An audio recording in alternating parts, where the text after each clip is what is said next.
Young. Let's see who we got. Hip hop's most embarrassing beefs.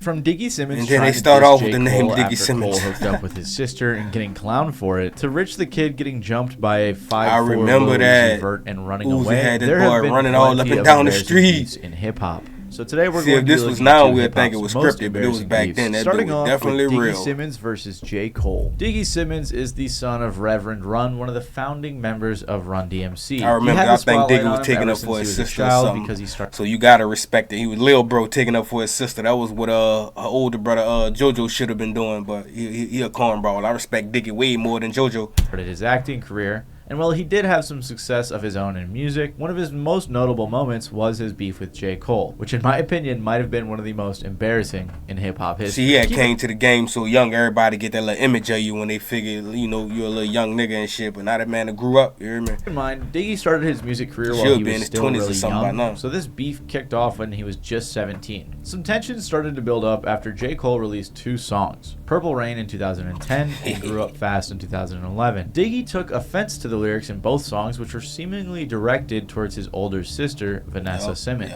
In Purple Rain, Cole describes a relationship with her when he says, "Good girl, huh? Father was a preacher. Sent her off to college, thought he got her on a leash. Oh, he was in a relationship outside, with her? man, them Was girls that be real? the squeakiest. You get him inside, them girls be the freakiest." Apparently, Cole and Vanessa went to St. John's University together, so that in combination with the fact that her father was a preacher, led fans and Diggy to assume that Cole was talking about her. However, Vanessa has denied ever having that sort of relationship with Cole during college. But then, when Cole name-dropped Diggy and Vanessa on Grew Up Fast, things escalated quickly. He said, "Move along, cocksucker, ain't nothing to see. Unless you talking blockbusters, you guys is not Russell. You more Diggy. Me, I'm more Biggie. No diss to the young boy, I'm just rapping. Get bored quickly." And a bit later in the song, he says, those balls "What up, wasn't Vanessa? even that I cold. love you." I see if he would have hit him with some fireballs. Those balls was mediocre right there. One semester. Diggy pretty obviously had enough of all the comments on his family, so he decided to put out his own diss. I mean, I'd be pretty mad too if someone was rapping about knocking down my sister. Anyways, alright, Diggy's so that's really what made him respond. Nigga said his name. I thought it was all about his sister thing, but nigga said his name. track was titled "What You Say to Me" and addressed all the rumors. He says, "The other day I was listening to Purple Rain. Couldn't believe all the things I heard him say. Heard you lying on my sis, telling people that you hit. When your album drops, I'ma hit you with your brick. So I'ma bomb first on you since you want to rip." The diss track got a lot of attention and left many people wondering if it was an April Fool's joke, since it was kind of odd for a young Diggy Simmons to be going after J. Cole. And it's crazy that they look and act real similar. However, as it turns out, the song was actually recorded a year prior and only got out because it had leaked. However, the song leaking is a bit of a strange coincidence, since the track was leaked just 1 week after Diggy dropped his debut album to not much success. Then Diggy's dad, Reverend, after Diggy dropped his debut album to not much success. Then Diggy's dad, Reverend Run, backed up his son on Twitter saying, "J. Cole puts out 2 records dissing family and Diggy and nobody cared. Someone leaks an old Diggy record and there's a problem." Diggy also further explained everything shortly after this on an interview. You know, but they didn't even really know each other like that, so it wasn't like that. And then, you know, she also told me that he subliminally, you know, also talked about, you know, like her in a song called Purple Rain, which was also false. Okay. And so, you know, it was just like, you know, me sticking up for my family. You know, that's all it really was. And like I said, you know, that's my sister, you know. Right. If you feel a certain... Exactly, over everything. You know, that's how I felt. At this point, Vanessa again publicly denied the rumors when she tweeted, "Okay, enough with the f***ery on my timeline now. Our brothers are protective over us because guys stay lying. More importantly, that shit never happened." And after all of the Twitter drama, it seemed like things were starting to cool down. I don't think nobody cared. This song for J. Cole. But them, they the only ones who cared. How did that conversation go?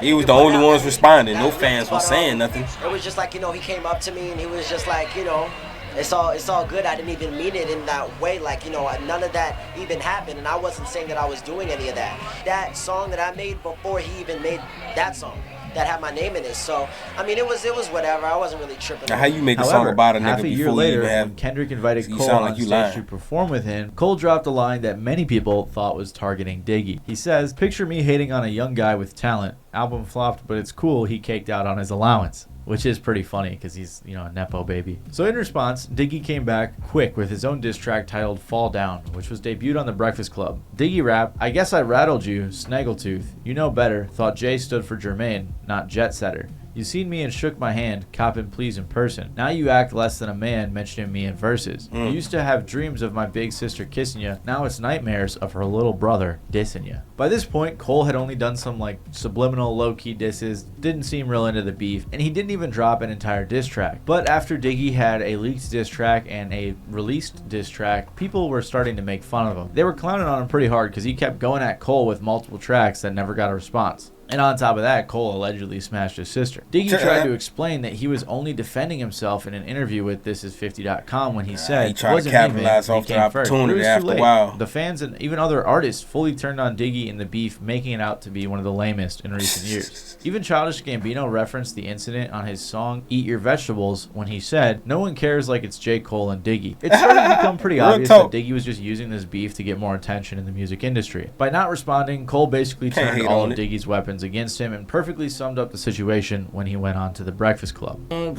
The Titanic, I'm joking, only provoking and hopes to go #1 again. Hoping some rapper disses me just to make this fun again.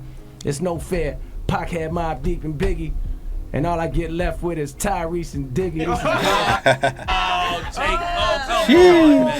Come on, it's a nice one. I mean, I do feel bad for Diggy because 1, he was just a kid. 2, everyone was just absolutely clowning on him. And it's 3, crazy. J. Cole was way back then talking about he been waiting for a nigga to say his name for some beef shit, and it never happened. But when it did happen with Kendrick and Drake and all them, he wanted to stand down. So Cole cracked his sister. So that's a pretty rough spot to be in. And believe it or not, Nick Cannon was in a very similar situation as Diggy in his beef with Eminem. I forgot about Nick Cannon and Eminem. In the entertainment industry, including rapping, acting, I think he was taking up for show, Mariah, comedy, and a bunch of other things. Probably his most notable show is Wild 'N Out. However, Nick also got into a beef with Eminem, which didn't end up so well for him. It all started over Mariah Carey. I mean, nobody cares, so it didn't hurt his career or nothing. So it was cool. Eminem has claimed to have dated for months, one of them niggas but who she has always denied these claims. He gonna respond and give you what you want. Years after their alleged relationship, Nick Cannon came into the picture when he started dating Mariah and eventually married her. Because of this, Eminem dropped a song called Bagpipes from Baghdad in 2009. This track went pretty hard at both Mariah and her newly wedded husband Nick, alluding to Mariah's struggles with alcoholism. During the song, Eminem said a bunch of wild things, most of which were directed at the two. He said, "Nick Cannon, better back the fuck up. I'm not playing. I want her back, you punk. Nick, you had your fun. I've come to kick you in your sack of junk. Man, I could use a fresh batch of blood. Nick Cannon, you prick. I wish you luck with the fucking whore. In the bed with 2 brain-dead lesbian vegetables, I bet you they become heterosexual. Nothing will stop me from molesting you. Lure the little..." Reading the lyrics, that shit sound trash. I gotta hear how M said it. "Boy with the chocolate chips ahoy chip cookie looky even took me a Polaroid pic." Eminem says a lot of weird things. That cookie line was crazy, but regardless, this obviously upset Nick and Mariah. Immediately, a Twitter feud between Nick and Eminem began and got so heated that even Diddy and Dr. Dre had to step in. In the end, Nick posted a now deleted Tumblr post saying he would be taking full action on you, Eminem. I don't know why no one has stood up to your bitch ass yet, but I guess it's going to take a corny, whack-rapping boy toy from Nickelodeon to set you straight. And trust, I'm going to be relentless. Even though I got a lot of other obligations and occupations, I can't remember one song job, Nick had I asked dropped myself, against him. should I go find this bitch and just whoop his little ass? Let's not forget Eminem's amateur mixtape rants of calling African Americans the N-word and how he hates black bitches. How did we let him get away with that in the first place? He is a natural-born racist in disguise. Someone tell this coward that he finally barked up the wrong tree. Before Nick took full action, like he said, his new wife, Mariah, who at first stayed quiet, dropped her popular song Obsessed, which is a subtle diss against Eminem and his behavior. In the music video, a stalker appeared, which heavily resembled Eminem, so it's really funny that the song is low-key an Eminem diss. However, a month later, Eminem dropped his response titled The Warning. This track had a similar vibe to the first diss and had a notable line acknowledging Mariah's track Obsessed when he said, "I got the same exact tat that's on Nick's back. I'm obsessed now. Oh gee, is that supposed to be me in the video with the goatee?" Nick responded positively at first by putting up some Bible quotes on social media, but he wasn't finished yet. And about a year later in 2010, dropped his own clapback titled I'm a Slick Rick. You could argue that Eminem's massively loyal fan base had a hand in this, but overall the public reaction was that the song was very bad and a comical excuse of a diss. Even 50 jumped in a few times commenting on the beef as he normally does. Then Nick took things to another level and decided to challenge somebody Eminem was to a beefing, boxing 50 had match a hand in saying something. He said, "The time has come. responded in Boys some talk type the of way. talk, but men walk the walk." Nick has laid down the challenge to meet Eminem in the ring. However, not only did Eminem not respond to the boxing match, which wasn't that surprising, he also didn't even acknowledge Nick's "I'm Slick Rick" diss either. Usually, by not responding, you'd think that might be a sign of losing, but in Eminem's case, most people chalked it up to M being way too big to even worry about what Nick Cannon was saying on Twitter. As the years went by and Nick separated it wouldn't have from went well. If he would have responded, everybody would have been like, "Nigga, you having a beef with Nick Cannon?" Like, the guys appeared to have smoothed things over, with Eminem even being invited onto Nick's show Wild 'N Out. However, he never ended up appearing on the show. Alright. And this is I where was things about start to to say, get I a ain't bit never seen embarrassing. that. Last time I saw you, you were getting ready to battle Eminem. And I'm still ready. This is what I'm saying, Tim. I'm glad that didn't Oh, happen. you got That two would've been headphones horrible. on. You're in the room, I'm writing for you, but that would have been horrible. Yo, Tim. To your face, I would have been there for you, but oh my God. Listen, I'm trying Tim to telling find him to his Where face, is boy, he? that would have been At this horrible, point, the man. beef was already pretty one-sided, with Nick being the Mariah. only one keeping it going. And so he appeared to have realized this and fell back for a bit. That was till a couple years later in 2019 when Nick would again bring up the beef during a podcast with T.I. He didn't want to battle me. It could have went down. Can you blame him? And this motherfucker drop a song T.I. dissing Like, you in your face. talking Can't shit, blame like him. calling her all kind of bitches and hoes. I'm like, this is my wife. This is my new wife. Ooh. I got like New wife at that. It was hard. I That wrote would've been hard. Yeah, I wrote a letter first. I wrote a. This was like I believe right when I don't even know if Twitter had came out. It was Right. right during that time when social media just started popping. So I wrote this long ass letter, pretty much saying, look, I respect you as an artist, Right. but from man to man, you talking out of pocket to my wife, you got to be held accountable for that. But if you've ever seen Marshall Mathers in person, he's not someone that looked like he really wants to smoke with most. I don't know. After Nick talked for years about this beef without Eminem saying a word, Eminem decided to respond on Fat Joe's song Lord Above. M said, "I know me and Mariah didn't end on a high note, but that other dude's whipped, that pussy got him neutered. Tried to tell him this chick's a nut job before he got his jewels clipped. Almost got my caboose kicked, fool quit, you not gonna do shit. I'd let her chop my balls off too before I lost to you, Nick." After this went viral, Nick played it on his show and started making fun of Eminem for his age. Nick said, "We should change his name from Eminem to like Percocet. What's the pill that old people take? We gonna call him Cialis. Bring your walker, get out your wheelchair, Eminem, and pop whatever you want to pop." Should I respond back to this? It's not worthy of a response. He also went further and posted online saying, "Fat Joe's album is fire. He even did some charity work and dug Eminem out of his grave. I mean, his cave." And he ended the post with another invitation on Wild 'N Out to Grandpa Marshall for a rap battle. But Eminem again did not respond to this, so Nick made another diss track called The Invitation. This time though, Nick came with some pretty serious accusations in his diss, including name-dropping Eminem's ex-wife and daughter, along with the past beef with Mariah when he You said, know that right "Call there, Kim, get under M somebody skin. get Haley, and Talk that other about kid Haley. you raising, that ain't even your baby. My baby mama killed you off a decade ago. You still crying about it. Now who really the hoe?" Nick also even alleged that Eminem's chauffeur got a video of him giving another dude head, and Eminem very quickly took to Twitter with his response, shooting down all the scandalous rumors, especially about the chauffeur. Nick clapped back with his own tweet, and then that same month he dropped another diss titled "Pray for Him." And again, that same month as Em had well, to before respond to Eminem that even had a ASAP. He chance said, "Hold to on, you respond, playing with my name Nick now, dropped nigga." another diss called Cancelled Invitation. The music video contained a bunch of old clips where Eminem was saying some pretty rough stuff about the black and LGBTQ communities, and while the statements didn't look great on Eminem, I think most of the fans had already had enough of Nick Cannon, and like the comments on his other disses, everyone overwhelmingly clowned him. Nick basically dropped 3 diss tracks in a row with no response from Eminem except for a tweet, and he just started looking desperate for attention. And I think Nick realized this too, because in a 2022 interview with Hip Hop DX, he said, "I was a little overzealous, I was a little heavy-handed, and I was legitimately hot and wanted to fight and all. I was a different guy." I mean, so it I was for mad. his wife, But so at the it end wasn't. of the He day, wasn't wrong. I ain't going to stand He for wasn't no wrong at disrespect all. either. Like you So said, in his newly hindsight, I wife. probably would have been a little bit more strategic and let maybe 1 or 2 of them linger.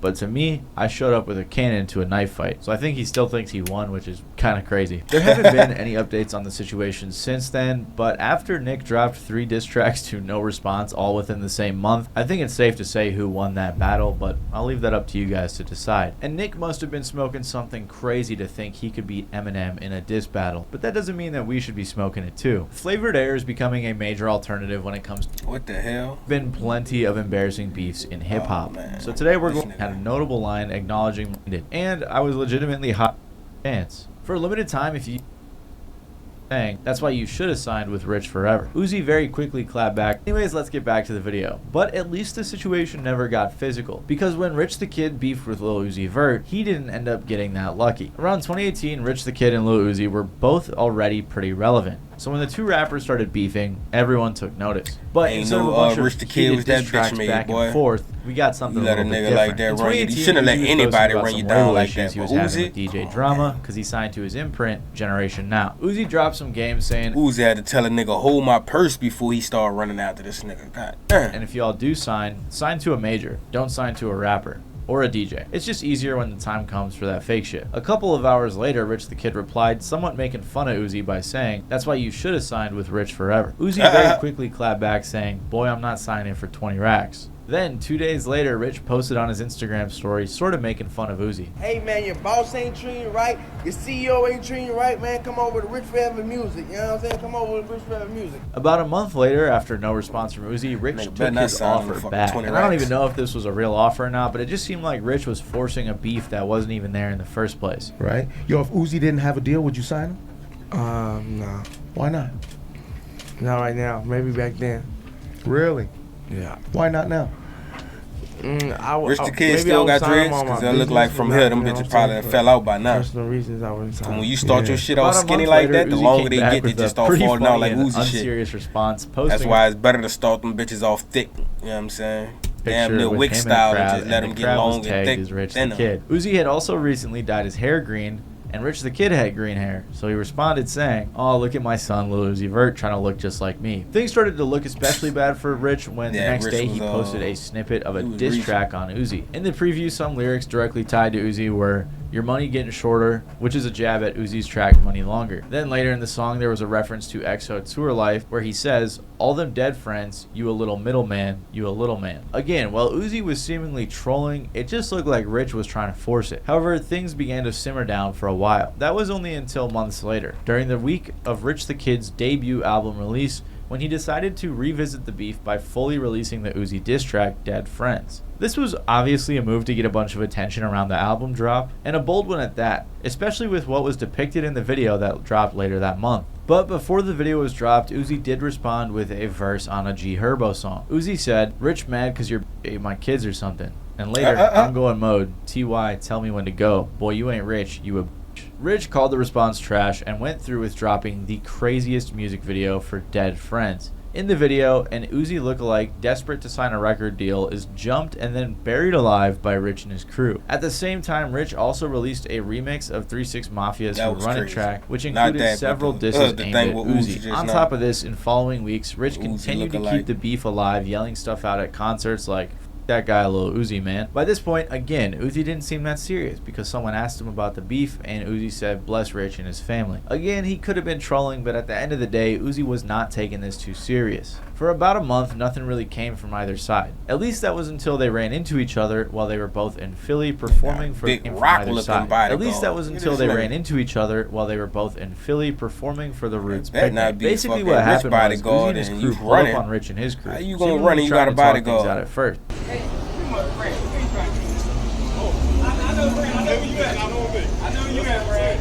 Rich look like he's scared. I'm trying to find out. You jumped out the car. Many fans pointed out how Uzi was standing there all by Uzi stood himself on while business. Rich was hiding behind his security. After this, though, things started to get intense. First, when things got heated, Rich and his crew just took off. Then, Uzi and his crew found Rich at a Starbucks where he was hiding, and hands started flying. At one point after the altercation, God, Rich that even boy resorted running to over the jumping counter. behind the counter with workers at the coffee shop. Damn, it look like Rich probably ain't never been in a fight a day in his life. And That's the finally, after actions this of a couple- man who ain't never been in a fight or altercation a day in his life. The shit he just pulled, knowing cameras was out too. Psh, You can see Uzi get back. man, in you the whip. supposed to at least swing, do something, and you at least get by your time, buy some time for your security guard to step in. But that was just the bitchest shit I ever seen in my life. Whip and ride away. Everything seemed to happen really fast with tons of different people from different angles recording it. Rich immediately hopped online to show off that he and his jewelry were unscathed during the altercation, Yeah, saying, his head Niggas up pulled up behind and the did counter. what? Did what? Walk around Philly like this. Regardless, this resulted in the entire scary internet ass making up. fun of Rich the Kid, especially since Uzi's like 5'2" and just ran his ass down. I don't think I seen Rich the Kid since this shit happened. Homie the Kid. Now, if you're old like me, then you're Rich the content. Kid. Rich the Kid, man. Okay, I'm old. Now we are getting to the reason that the homie Rich is getting donkey of the day. See, somebody swung at Rich, and it looked like they connected, and he immediately jumped behind the counter at Starbucks and started to make a triple mocha frappuccino. Now, maybe he didn't think we were going to see the footage of him jumping behind the counter to make an iced Starbucks blonde cold foam cappuccino, and to avoid the wrath of the sassy savage Lil Uzi. Look, The sassy savage. in life, you have to live your truth. When you live your truth, see why nobody can use Uzi your ain't truth never been on against the you. Breakfast I mean, Club. truthfully, that video of Uzi swinging on you and you jumping behind the counter will be used against you. But when you get online and lie, all witnessed, Untouched. you get punked Who by the touched? I sassy still got all my savage, jewelry, Little nigga. Uzi. So please Nigga, give you's Rich a the Quan bitch. homie the kid the biggest he huh. His name is Rich the Kid. It's Rich the Kid. I give up on telling him. Rich I Homie don't think Quan getting no worse and than Rich that. the Kid. You Two should have put different that people. one last. If you say so.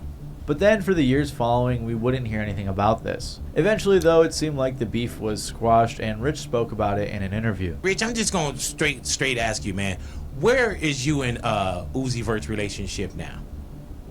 No, we ain't got no beef. We straight. We cool. So overall, it seemed like throughout the entire beef, Rich was more about the smoke, but when things I've been came in wanting to turn person, this he video ran and off, was but chased before off we by the halfway through, 5'4" we'll see what this Lil last Uzi Vert, which amongst everything else, including the lying about it See what online this and all last that, one is, none of man. this was a good look for Rich the Kid. And while Rich the Kid got by a little dude, Ice-T got trolled super hard by Soulja a Boy. very young Soulja Boy. Back in 2007, Soulja Boy blew remember up from that. his song Crank Ice-T That at the told him young to eat a age of dick. just 17. Well, he had some really catchy songs that performed very well. He also got a lot of hate, especially from the genre's OGs. And while Soulja's been notorious for having tons of beef, none of his other ones were so iconic that they ended up getting their own Boondocks parody. Apparently, it all started when Ice-T was in the studio working on a mixtape. When T got into the booth, some guys he was with started throwing shade, claiming people don't want to hear his stuff anymore, and that they'd rather listen to new artists like Soulja Boy. So obviously he was frustrated, and T let out a See, I ain't even know that's how that started. I just thought he came out the blue on hating on Soulja Boy because he was saying he killed hip hop or some shit like that. But you let your friends psych you out, a you're funny able to rant go that out he had sad no like a intentions of motherfucker. actually releasing. Black Ice, Ice-T, Silver the Navigator, fuck Soulja Boy, eat a dick. This nigga single-handedly killed hip-hop. Yeah, he was doing too much. Soulja Boy, let me talk about Soulja Boy. Soulja Boy, I know you're young enough to be my kid, but you single-handedly kill hip-hop, man. That shit's garbage. And Hurricane, take them fucking beads out your fucking hair, kid. Come on, man up, you niggas. Stop bullshitting. You niggas is making me feel real fucking mad about this shit. However, unknown to Ice-T, his now ex-associates included the entire rant as the intro track on the mixtape, which went very viral. And since Soulja Boy was not only new to the game but also 17, he felt the need to respond to Ice-T. Soulja with his Boy own headline rant. The video always starts with been Soulja and his horrible. boys God watching damn. Ice-T diss. Then about 30 seconds in, Soulja cuts the clip off and starts going in on Ice-T for his age. Okay, we came up. Man, fuck all that. Look at here. This nigga Ice-T old as fuck, man. This nigga old enough to be my great grandfather. Now he's the forefather of my nuts, nigga. This nigga. Hey, was born, man. Hey, now we Wikipedia this nigga. This nigga was born in 1958. Throughout his response, Soulja said a bunch of different things like Nigga making got the fun of him worst for being headline, old, worst making fun eyebrows, of him nigga for got half repping the a West eyebrow. Coast while being Damn. from New Jersey, and appearing in Law and Order as a cop while being on songs like Cop Killer. There was one part that was especially funny where Soulja got confused and said that Ice-T made NWA's song F the Police, which that was Ice Cube, not Ice-T. Regardless, he threw a 7-minute long barrage of see, he young, disses, he don't so know he was better. bound to mess up at some point. How you gonna make a song called "Fuck the Police"? 35 years later, your ass playing the police on TV. Law and Order. Soulja did claim that it wasn't beef and that he respects Ice-T as a legend, but the things T said forced him to respond. He also explained that in music, you have to adapt to the times because if you don't, you'll fall behind. Soulja was saying that Ice-T, who wasn't doing so great commercially at the time, was just hating on an up-and-comer. Overall, when Soulja wasn't just Ice-T clowning should on Ice, he always did be make good, some 'cause good he gonna points, always which got appeared to resonate shows well on with TV, the audience. And the old situation movies and started looking visuals. kind of bad on Ice-T T. gonna At be the end good. of this video, though, the point that we're trying to get across He should be. Man, you was wrong. If for he that. did good business. Think about it in my shoes, man. This time last year, This nigga true. started walking it I back. wasn't born rich. Soulja I Boy wasn't born in no did this big for ass every house like beef he this. ever had. That nigga took all his words back every time he beefed with somebody. He got a video like this apologizing and he sucked Y'all work to get even if Soulja Boy you is should be down bad. congratulating. Real talk. You should be telling me You should be what, nigga? Stand on that shit. To Fuck save that. It instead of just on the genre's Fuck new that, stars. man. By Stand this on point, believe it or not, 17-year-old Soulja Boy actually looked to be a bit more mature, which you would never expect. However, nobody expected Ice-T's response. Nah, it wasn't that he was being mature. This nigga made him walk them words back. He got that phone call. That was. Hey, what's up? It's Iceberg, man. I want to reply to all this internet drama that's going down, you know what I'm saying? I said something about this kid Soulja Boy while doing the mixtape, you know. The cats took it, you know, they basically were asking me how I felt about it, you know, the state of hip-hop and Soulja Boy, and I went on one. You know what I'm saying? So I apologize, Soulja Boy, for telling you to eat a dick. That was just in anger. You understand? It's cool. That was because a lame truthfully, you know, a brother made him look a bit worse. And the response was pretty funny, especially with how serious Ice-T was being beforehand. But eventually the beef just fizzled out. Broken The situation equipment was so videos. talked about that Oh even man, the I used to be Boondocks down made a parody laughing. I might episode gotta about the react beef. to a few of them bitches. Now what about Sergeant Gutter? Them niggas, yeah. This shit's been out for a long time. That nigga can eat a dick. Broken equipment. Hold on. Wow. Fuck this old ass nigga, man. This old nigga is old enough to be my dad. And he tell me to eat a dick? Nigga, what's this was wrong funny with too. you? You a grown ass man and you telling a 15-year-old to eat a dick? I know your mother raised you better than that, dog. Matter of fact, excuse me, is this Miss Jenkins? My name is Sergeant Nigga Gutter. told his mom. Now, I don't know if you aware, but your son said some very rude things about me on the radio. Yes, I know. He said some very rude things. He's too old to be acting like that, and I know I don't like it using that language either. I don't know why the first clip is so low res, my apologies, but you guys get the point. Eventually, everything fizzled out, but in 2014, Ice-T finally reflected further on the beef with DJ Vlad. In this interview, he mostly explained how the beef was never meant to be personal. And I just felt that they were taking the bar so low on hip-hop, not just that kid, but other kids too, that I was like, yo, man, we worked so hard to get this to this point. Nigga, you was mad that somebody said don't nobody won't hear your shit and they rather hear the new kids. How you gonna get mad and then try to flip it and act like, oh, they kid? Nah, nigga, that's what the people wanted to hear. And still to this day. Well, not Soulja Boy, but Bit Fly. It wasn't to a this direct day they thing like the on young this shit. kid, because I only heard probably one record. I don't even know. I kind of regret it. I said it because it turned me into a person that seemed like I wanted beef, and that's really not my style. Yeah. You know, people felt I got up out of the bed and went in on him. It seemed like he genuinely realized that he had made some mistakes and regretted it. So in the end, it looks like long term, no one's career was really negatively affected by this. But at the time, things did not look great for Ice-T when he was definitely punching down on a new artist. I want to put out a honorable mention in this video for Ja Rule and 50 Cent. Most of their beef wasn't that funny or embarrassing or whatever you want to call it. But I will say, in 2018, when 50 Cent allegedly bought 200 front row seats to ensure that Ja Rule's show would be empty in the front, that was pretty funny and didn't look so great for Ja Rule. Regardless though, if you like this video, you might like my video about hip-hop's most embarrassing. I wonder why I'm still congested and shit getting over this fucking sickness. But if y'all fuck with that video, leave a like, comment, and subscribe.